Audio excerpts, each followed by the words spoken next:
two things I want to show you in this video. The first one is use anything that might not necessarily be what it's made for to make your jewelry fun and interesting. These aren't all necessarily made to be earrings. These are cute charms and they're drilled straight through. These are bead caps. They're meant for a large round bead to literally what it sounds like. You put one on each end and it makes it look fancy like that, but we're gonna use them as parts of earrings. These are some interesting wood beads. These are some smaller metallic type whatever, but they all will look good with antique copper. And so that's the first thing, is use weird, crazy things, recycle things, use things not made necessarily for jewelry even, or use things for jewelry in ways not what they're originally intended for. Be creative, be weird, and your stuff will be unique and you'll be having more fun than everyone else. The other thing is, when you only have thin wire like this is 22 gauge. So it's fine for wrapping these, but you can't give it the normal loop like you would with a thicker gauge. You got to do a little bit more. So I'm going to show you on this. Normally, if you have 20, 18, or 16, the thicker gauges, you can just put the wire through your bead and make a loop on each end like this.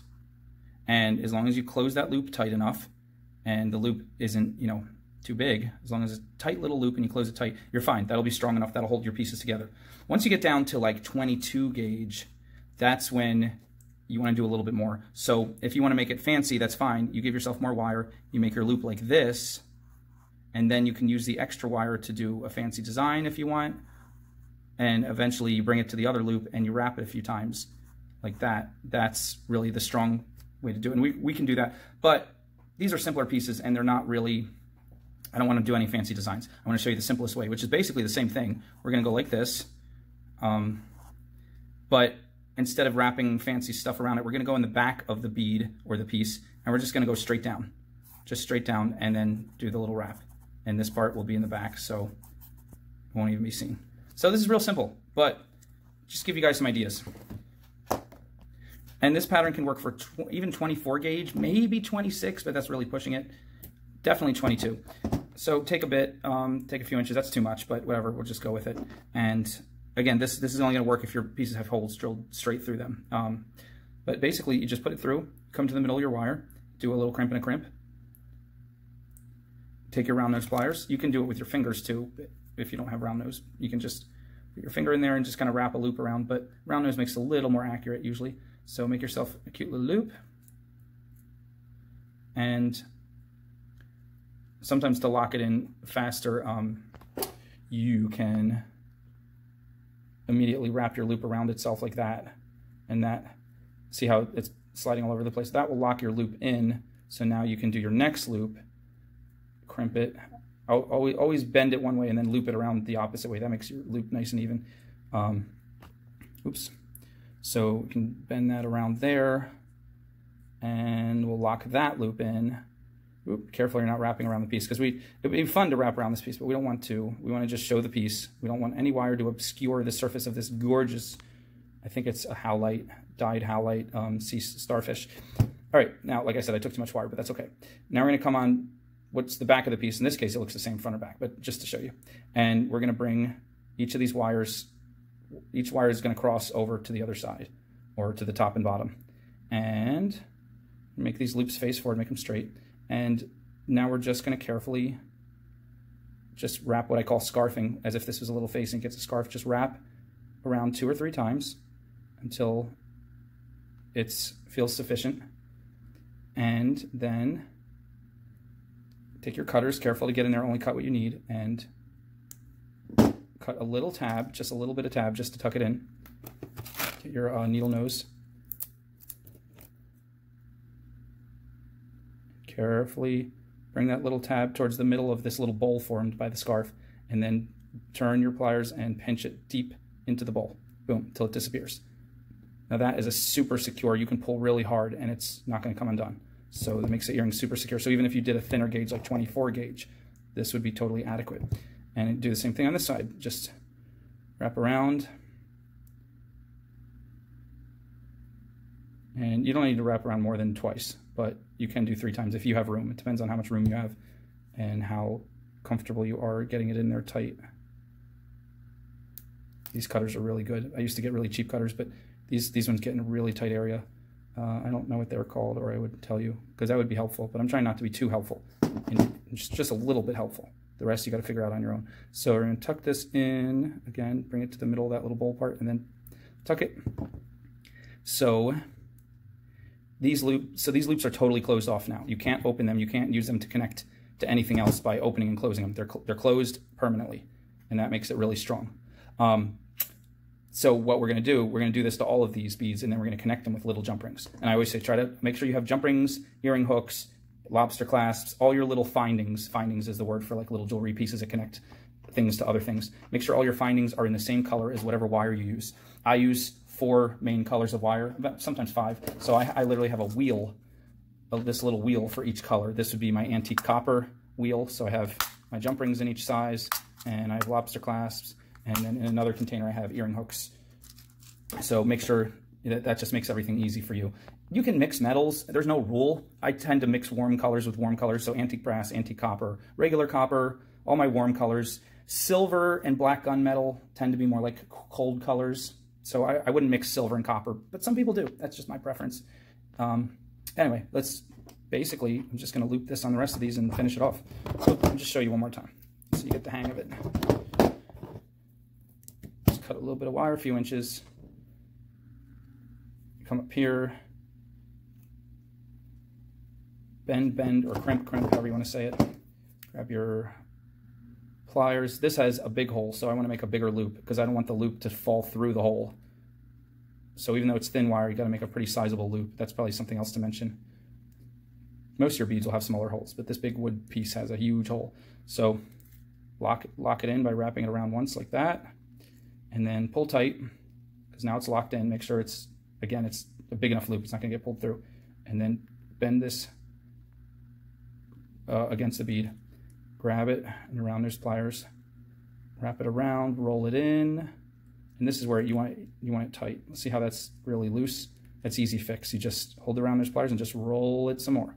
Just roll it till it's tight up against the stone or bead, and then wrap it around like that to lock it in. And, ooh, look at that. This time I almost didn't take enough wire. I think I'm going to have just enough, but now this bead, again, doesn't have a front or back, but pretend it did. Pretend this was the back.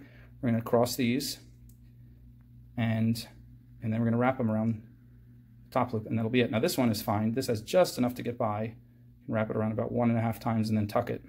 This one is actually not going to make it.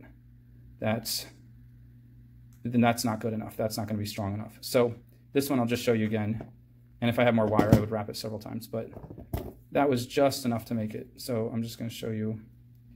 You would cut it right there, and then you would tuck it, and you're good. And again, if you want to be fancy, instead of just crossing these two, you can do crazy designs with them. You can have them swirl around each other but they eventually have to make their respective way to the next loop and give it a good scarf on each side, and that makes it strong. And actually this is pretty strong. If you were stuck like this and you ran out of wire, you might be able to get away with it. But I'm going to cut another piece of wire and redo that because, in this case, I would, instead of doing the whole scarf, I would just pull that around like that.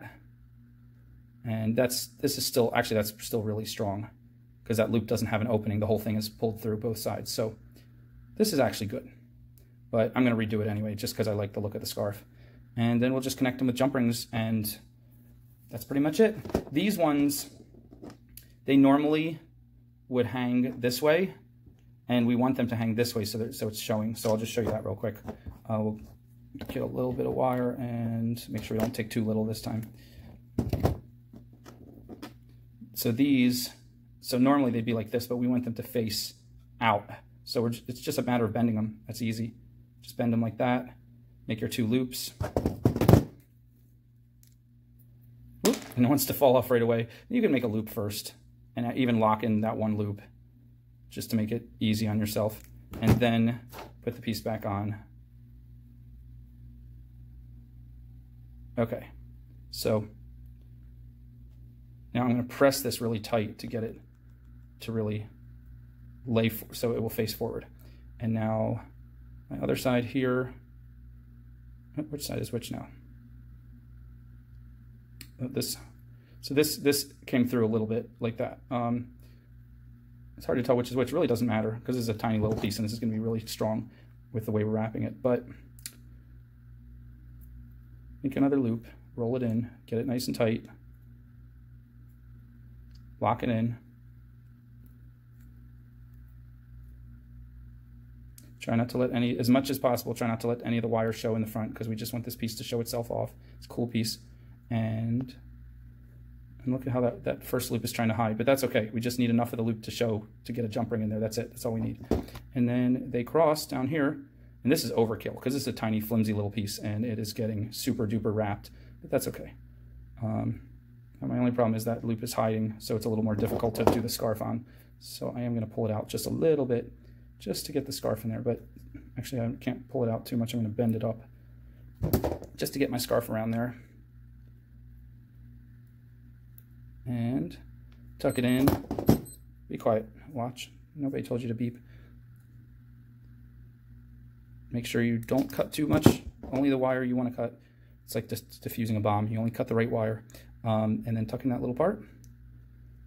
And do the same on this side. Come up. This is really overkill for this tiny little piece, but that's okay. It's all just to show you guys. Cut the little tab. Make sure you don't shoot it at yourself when you cut it. Sometimes when you cut wire, a piece will shoot out. So make sure you aim away from yourself, and you're wearing goggles or glasses, or sometimes if you're not sure, just close your eyes while you cut it real quick. And now I'm going to bend these flat again. See that? And excuse all these little paint things I have all over me, because I was playing around with paint. I was finger painting. I was actually finger painting all over the walls like a child, because I don't have any self-control. So there we go. That is mostly, you don't see the loops or the wire, you mostly just see the piece, but it is facing forward with a loop at the top and a loop at the bottom, so we can connect it into our earring set. And that is it. Now I'm going to switch up everything after telling you that. These beads I found, because they spin a lot, they actually look better if you do wrap the wire across in a diagonal with each one. Oops. So that's easy. Instead of going straight up, you just wrap it around and then do your scarf, but same idea. And then these guys, because they're the bottom piece, you don't really need the loop at the end unless you want to attach more stuff. So I'm going to do this a lot simpler and I'm glad I showed you all the different ways, because depending on what shape your piece is and where you put it, you could use all these different methods. But this is super easy. I'm just going to make my loop.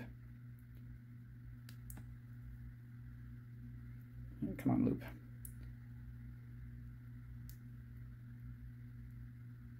And actually, you don't even need the piece just yet. You can make your loop. Let's make it a little nicer than that. There we go. And lock it in. And you're actually going to lock it in with both ends of the wire are just going to scarf around the same loop. So we're going to lock in the one, lock in the shorter one, tuck it.